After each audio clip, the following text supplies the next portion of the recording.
Good day, everybody. Today I'm going to talk about Hamas. According to Wikipedia, the translation first, it says this acronym, HMS, was later glossed in the Hamas covenant by the Arabic word Hamas, which itself means zeal, strength, or bravery. Next, I'm going to say what the Bible says about Hamas. It says this is from BibleTools.org.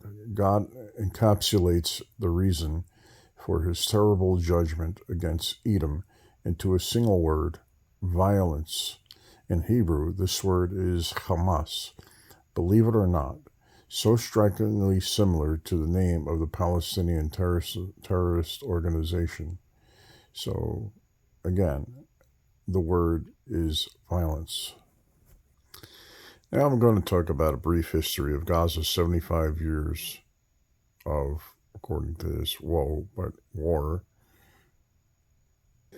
According to Reuters, Gaza is a coastal strip of land that lay on ancient trading and maritime routes along the Mediterranean shore held by the Ottoman Empire until 1917.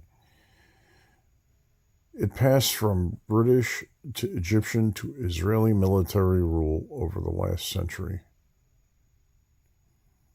Again, it was held by the Ottoman Empire. It wasn't called Palestine. Okay, it passed from the British to Egyptian to Israeli military rule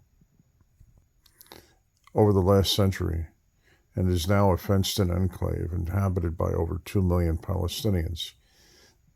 Here are some of the major milestones in its recent history. 1948, end of British rule. As British colonial rule came to an end in Palestine in the late 1940s, violence intensified between Jews and Arabs, culminating in war between the newly created State of Israel and its Arab neighbors in May of 1948. Now, this is important. They didn't have that many people in the Gaza Strip back then. Tens of thousands of Palestinians took refuge in Gaza. Tens of thousands. How many numbers can that be?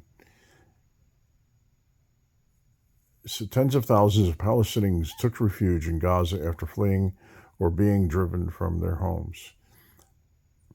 The invading Egyptian army had seized a narrow coastal strip 25 miles long, which ran from the Sinai to just south of Ashkelon. The influx of refugees saw Gaza's population triple to around 200,000. So that means in 1948, they had about 65,000 people. Let me ask you this. If conditions were so bad in that area, why do they have a population of 2 million people?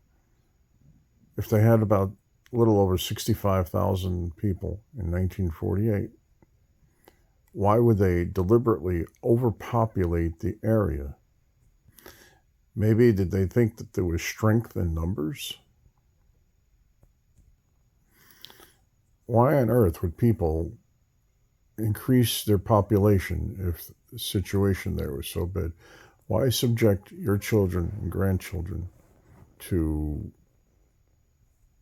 suffering?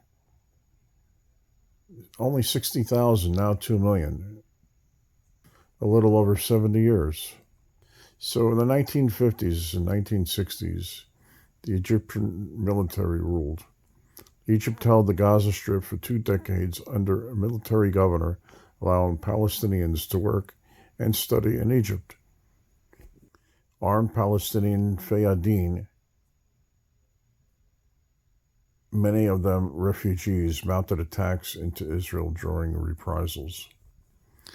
The United Nations set up a refugee agency called UNRWA, which today provides services for 1.6 million registered Palestinian refugees in Gaza, as well as for Palestinians in Jordan, Lebanon, Syria, and the West Bank. 67 war and Israeli military occupation. Israel captured the Gaza Strip in the 67 Middle East War, and Israeli census that year put Gaza's population at 394,000, at least 60% of them refugees. Again, from 1948 to 1967, less than 20 years, they grow from about 65,000 to 394,000 people. What do you think? 60% of the 394,000 were refugees. What do you think Reuters means by that?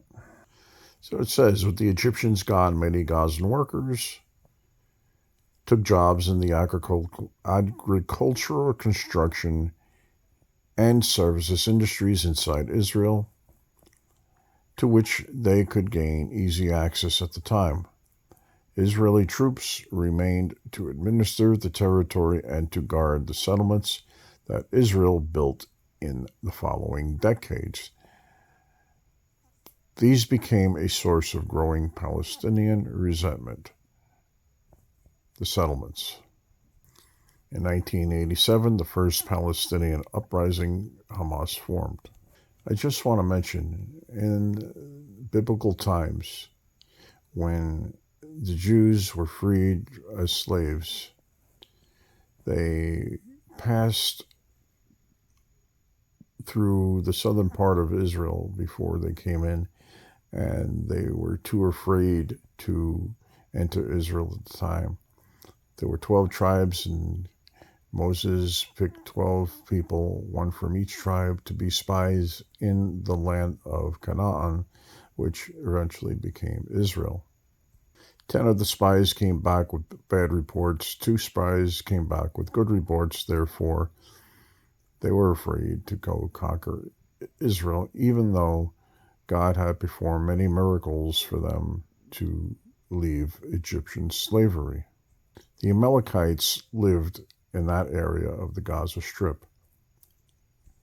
So when the Israelites were passing in the desert below Israel, going east toward what is now Jordan, which is towards Moab and Edom, the Moabites and the Edomites, that was the territory ruled by Esau, which is Jacob's brother. Noah had 3 sons, Shem, Ham, and Japheth. The Jews came from Shem, the Canaanites came from Ham, the Egyptians came from Ham, and Japheth, maybe Japanese, came from Japheth, but that's another story. So it says, 20 years after the 67 war, the Palestinians launched their first intifada, or uprising. It began in December of 1987 after a traffic accident in which an Israeli truck crashed into a vehicle carrying Palestinian workers in the Gaza's Jabalia refugee camp, killing 4. Stone-throwing protests, strikes, and shutdowns followed. So an accident caused stone-throwing protests, strikes, and shutdowns that followed. Here's a picture of Palestinian schoolgirls returning from home from classes, past a line of Arab men being frisked by Israeli soldiers in the Gaza Strip in 1986 after a Jewish man was stabbed and seriously injured. So why would they stab? Why would the people from Gaza stab, or one guy stab an Israeli man? Okay. Seizing the angry mood, the Egyptian-based Muslim Brotherhood created an armed Palestinian branch called Hamas, with its power base in Gaza. Hamas dedicated to Israel's destruction and restoration of Islamic rule in what it saw as occupied Palestine, became a rival to Yasser Arafat's secular Fatah party that led the Palestinian Liberation Organization. 1993, the Oslo Accords and Palestinian semi-autonomy. 1993, the Oslo Accords and Palestinian semi-autonomy. Israel and the Palestinians signed an historic peace accord in 1993 that led to the creation of the Palestinian Authority. Under the interim deal, Palestinians were first given limited control in Gaza and Jericho in the West Bank, Arafat returned to Gaza after decades in exile. And the picture, PLO Chairman Yasser Arafat shakes hands with Israeli Prime Minister Yitzhak Rabin, a U.S. President. Bill Clinton stands between them at the White House, September 1993, according to Reuters photographer Carrie Heshorn. According to this, the Oslo process gave the newly created Palestinian Authority some autonomy and envisaged a statehood after 5 years, but that never happened. Israel accused the Palestinians of reneging on security agreements, and Palestinians were angered by continued Israeli settlement building. Hamas and Islamic Jihad carried out bombings to try to derail the peace process. So there you have it. That's when the bombing started. Again, I'll read that again. Hamas and Islamic Jihad carried out bombings to try to derail the peace process, leading Israel to impose more restrictions on movement of Palestinians out of Gaza. Hamas also picked up on growing Palestinian criticisms of corruption, nepotism, and economic mismanagement by Arafat's inner circle. In 2000, the Second Palestinian Intifada. In 2000, Israeli-Palestinian relations sank to a new low with the outbreak of the Second Palestinian Intifada. It ushered in a period of suicide bombings and shootings, attacks by Palestinians, and Israeli airstrikes, demolitions, no-go zone, and curfews. So there were suicide bombings by the Palestinians inside of Israel, bus bombings, discotheques, coffee shops. I remember my cousin telling me she was inside one of the coffee shops when a bomb blew up. I don't know if I remember. She said she was 2 doors down or she was in the same coffee shop, and her eardrums blew out. She was deaf for a few days. Many innocent Jewish people were killed by these bus bombings. Now, why on earth would people who want to be free or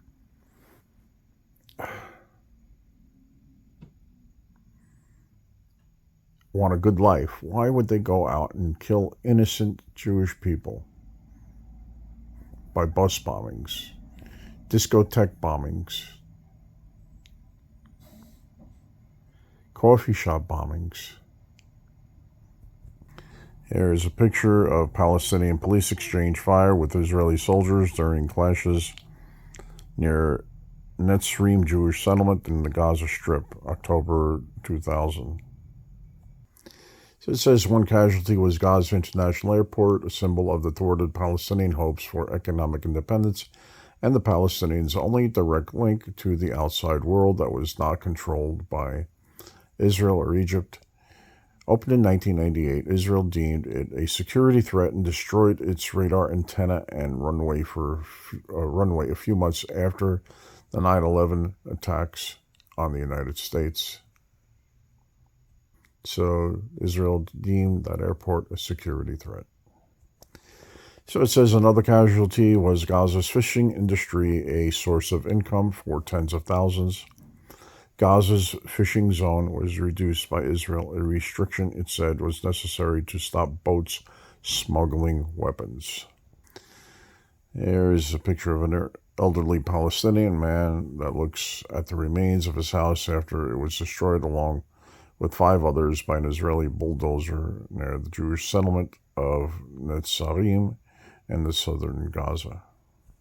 From what I understand, when the Israelis destroy a house, that house was used by a family member who committed a terrorist act by killing somebody in Israel.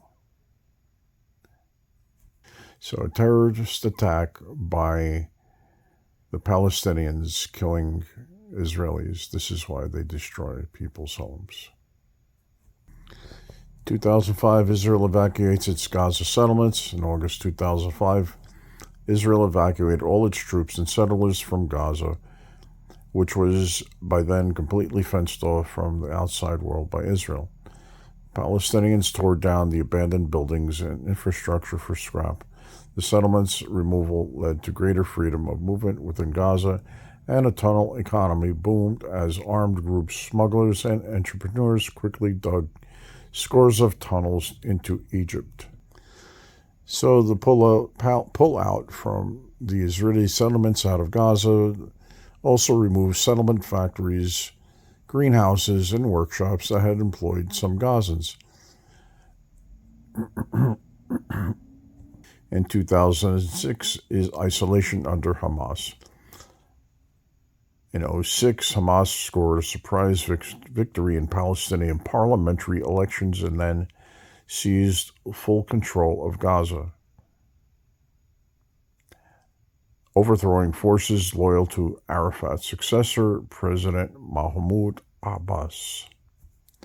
Much of the international community cut aid to the Palestinians in Hamas-controlled areas because they regarded Hamas as a terrorist organization. Palestinian Hamas official Ismail Haniyeh assists Hamas co-founder Ahmad Yassin in taking a phone call in Gaza City here in 2023. 2003. So that's the founder in the wheelchair, and that's Ismail Haniyeh, who was a leader of Hamas. So it says Israel stopped tens of thousands of Palestinian workers from entering the country, cutting off an important source of income. Israeli airstrikes crippled Gaza's only electrical power plant, causing widespread blackouts, citing security concerns. Israel and Egypt also imposed tighter restrictions on the movement of people and goods through the Gaza crossings. Ambitious Hamas plans to refocus Gaza's economy east away from Israel foundered before they even started. Viewing Hamas as a threat, Egypt's military-backed leader Abdel Fattah al-Sisi also took power in 2014, closed the border with Gaza, and blew up most of the tunnels. Once again, isolated Gaza's economy went into reverse. So here you have it. Even Egypt saw Hamas as a threat. Conflict style. Gaza economy has suffered repeatedly in the cycle of conflict, attack, and retaliation between Israel and Palestinian militant groups. Here is a picture of Palestinian pedestrians and a motorcyclist commute along a road between the ruins of houses which witnesses said were damaged or destroyed during the Israeli offensive in Beit Hanun town in the... Okay, read more. I'm not going to do that right now. Before 2023, some of the worst fighting was what's happening now. In 2014, when Hamas and other groups launched rockets at heartland cities in Israel, Israel carried out airstrikes and artillery bombardment that devastated neighborhoods in Gaza. More than 2,100 Palestinians, they say, were killed, mostly civilians. Israel put the number of its dead at 67 soldiers and 6 civilians. I don't know about you, but I don't trust the statistics. 2,100 Palestinians were killed. Who said? Palestine? The Palestinians, I mean? The Gaza? Hamas, who says they want Israel destroyed. Again, remember, under Arafat, they wanted a two-state solution. Under Hamas, they just want to destroy all of people of Israel. Big difference. Israel wants peace. Hamas wants to kill. So the surprise attack, while Israel was led to believe it was containing a war-weary Hamas by providing economic incentives to Gazan workers, the group's fighters were being trained and drilled in secret. Here, the Palestinians break into Israeli side of Israel-Gaza border fence after gunmen infiltrated areas of southern Israel. October 7, 2023. Hamas gunmen launch a surprise attack on Israel, rampaging through towns, killing hundreds In taking dozens of hostages back to Gaza, Israel took revenge